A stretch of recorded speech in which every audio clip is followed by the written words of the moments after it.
welcome back to the second part of our conversation with Father Graham. In the first part, we talked about him being a dean and the things that deans get up to and various other issues around the parish. This segment, which will be led by Simon Eccles, is more to do with the Synod and how the deanery might respond to the Synod. So over to you, Simon. Okay, hi Father Graham. So just a few questions in relation to the Synod. Just to say it was a real privilege to be part of that as a Synod representative for the deanery from my parish. So I'm really interested to know how you see the journey ahead now in Chorley based on the outcomes of the Synod. Thanks, Simon. I think the first thing we've got to do is to take stock of what we've been through. As priests, we haven't had a meeting yet since the Synod to see how we feel it went, the kind of things that were brought up. But as individuals who were part of that Synod meeting, we have lots of things going on in our heads. So I think the first thing we need to do is to take stock and reflect individually. Then as a deanery, I think we will be looking to see what the Archbishop's pastoral plan is, to see how we can implement that best in Chorley as well as across the diocese. So at the moment, it's a case of let's take stock. I know that some people would like us to move on and start setting things up, and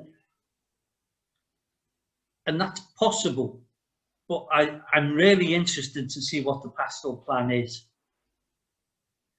and we'll take it from there. Okay, thanks, Father Graham. So one of the things that was brought up in the outcomes from the Synod was about the church becoming more inclusive. So I just wondered what your views might be on that, what your views are on the church being more inclusive. I have to say I was really pleased that that was one of the main things that came up. Because for me, I think us being an inclusive church is very important. I personally feel that the church is or should be open to everyone and welcoming everyone. And by that, we need to change. If that's to happen, we need to change. We need to stop saying, "You're very welcome, but," which is the way it comes across, even if that's not how we mean it. I think some of the language that is used by the church officially in a secular world, it's all right saying this is a technical use of phrases, but in a secular world, when we use language, others see it as we're excluded, we're not welcome. So I think it's very important that if we are to be the Church of Christ, if we are to be the church that Christ is calling us to be, we need to be inclusive, and we need to see what needs to change for that to happen. And I was really pleased that that was one of the main things that came out. Okay, that's really good. Just leading on from that, is there anything you think you're saying to wait for the pastoral plan, but is there anything you think we could do as a community and a network to make some quick and easy changes to make that better? To make inclusion better? Yeah. Yeah.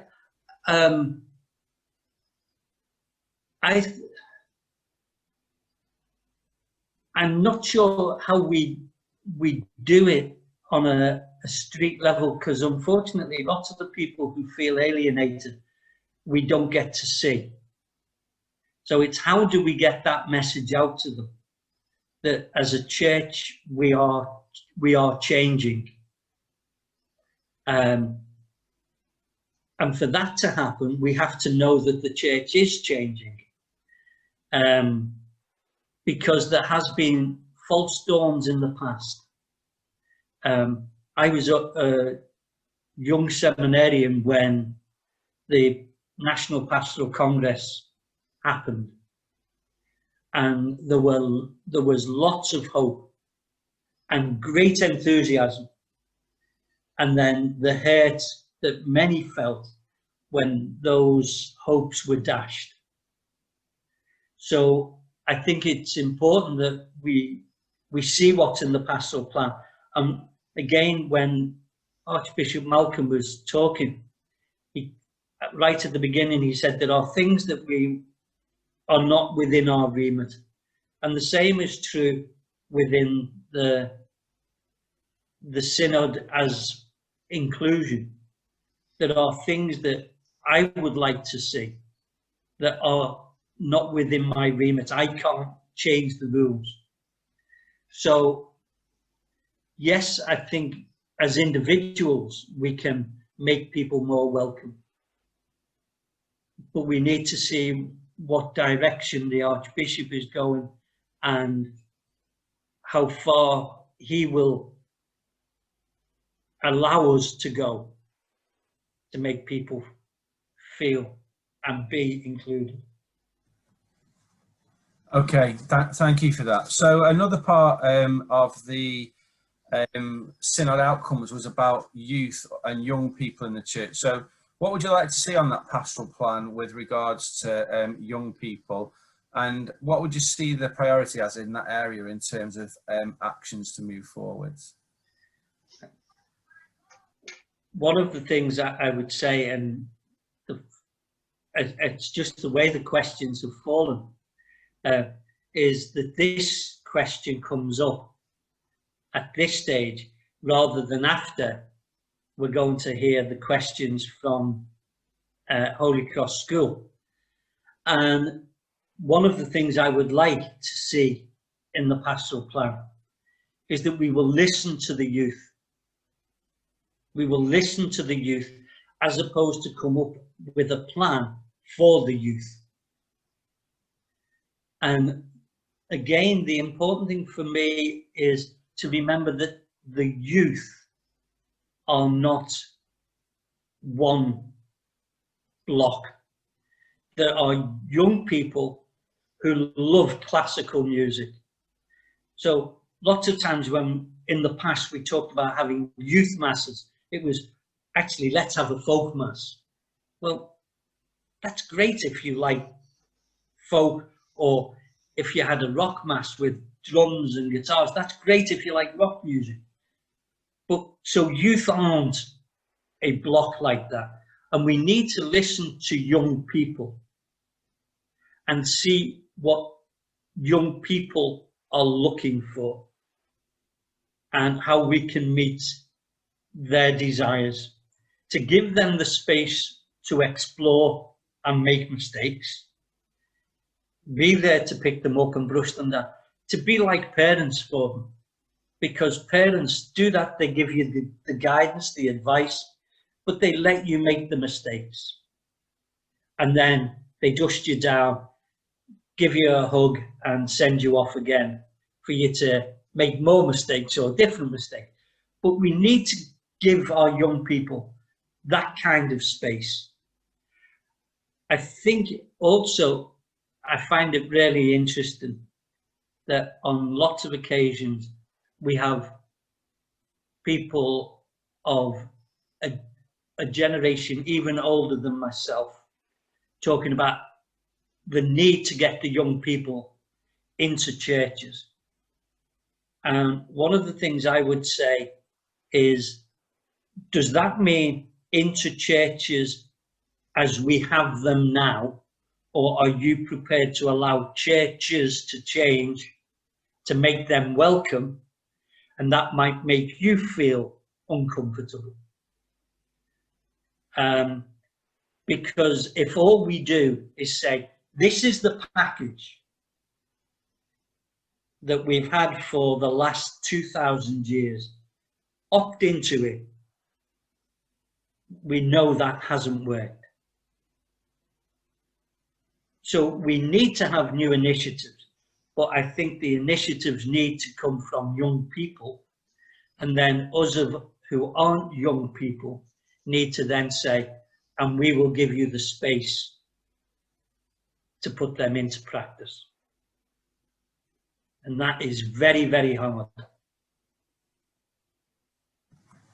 Thanks for that, Father. That's really interesting.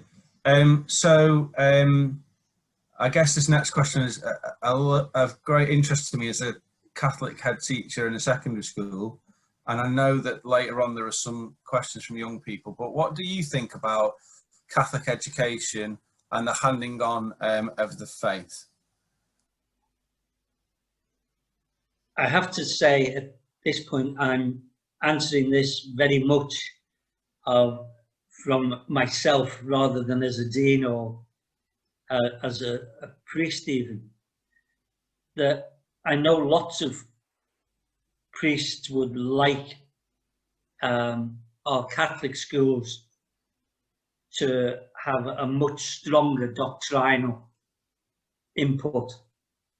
Lots of priests in lots of dioceses, not just our own, have not been happy with the RE syllabuses that have come out from a number of dioceses and implemented in a number of dioceses.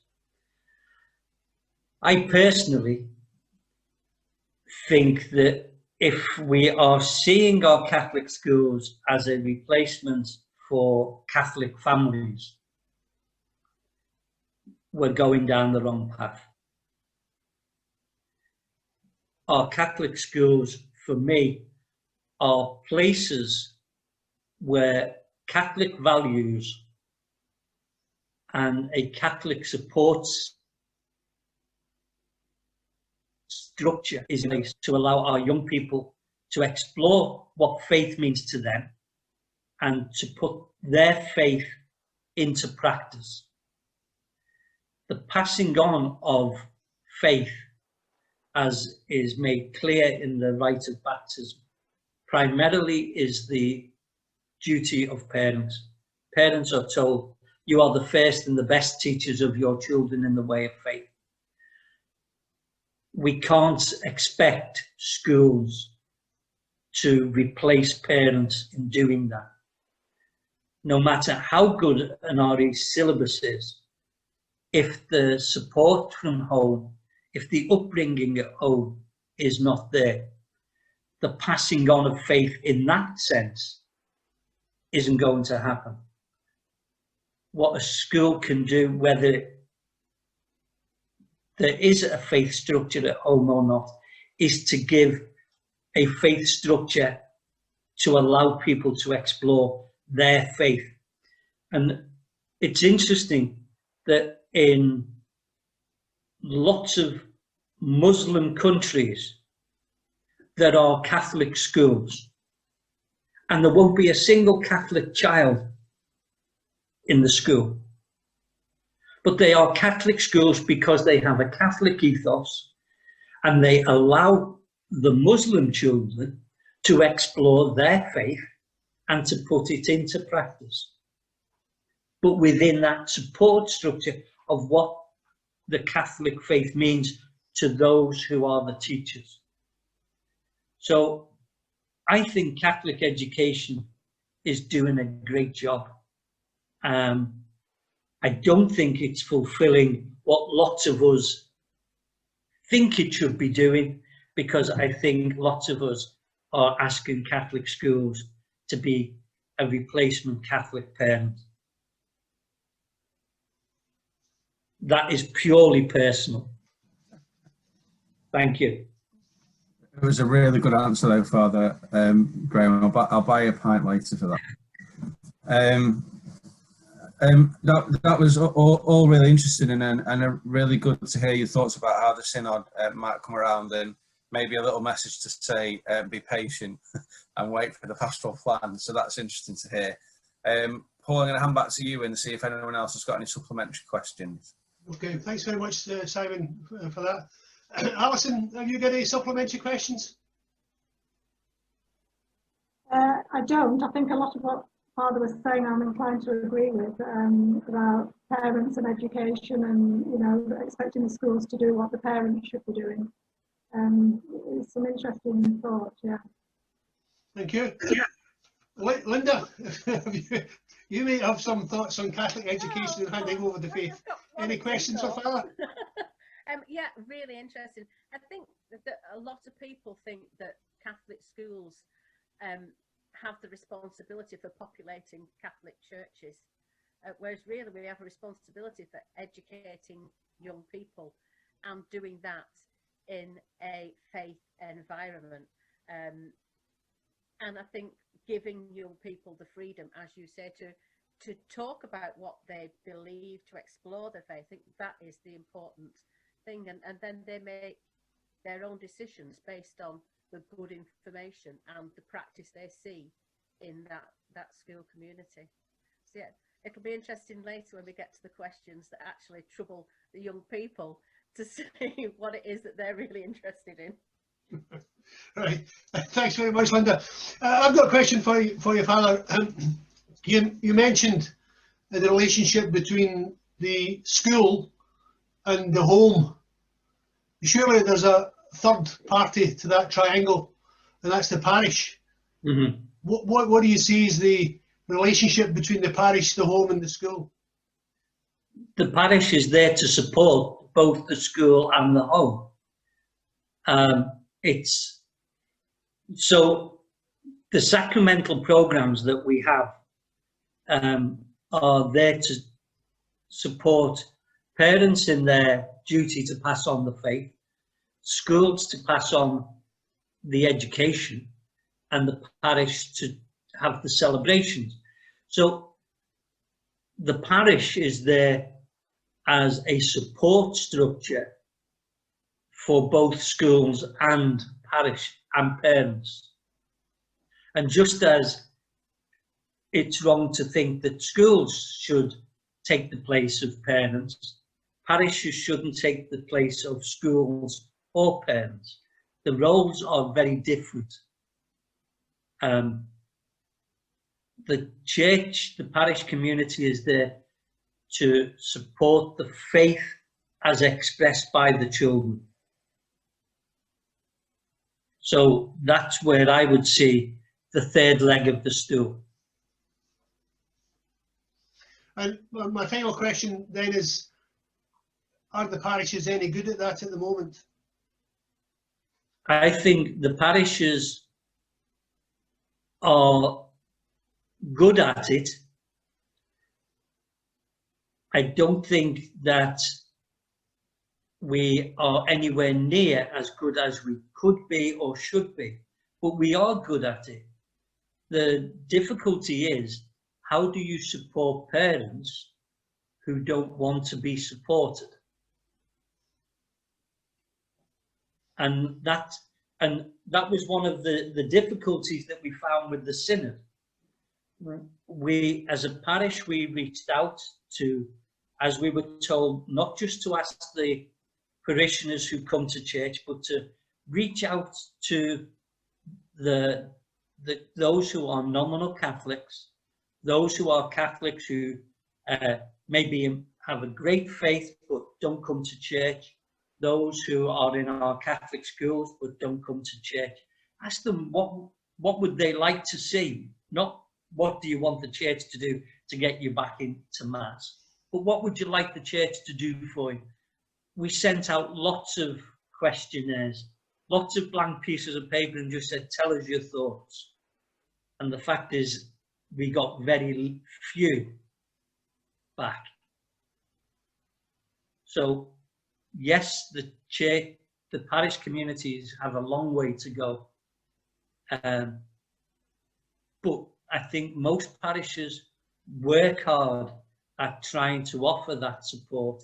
It's just that it's not taken up. And so we need to look at how do we offer it in a different way. Thank you very much for that, Father. So much in that last 10 or 15 minutes for us to think about and pray about, and hope that the Synod and the pastoral plan that comes from the Synod gives us guidance and help for us to make the changes that you've outlined, Father.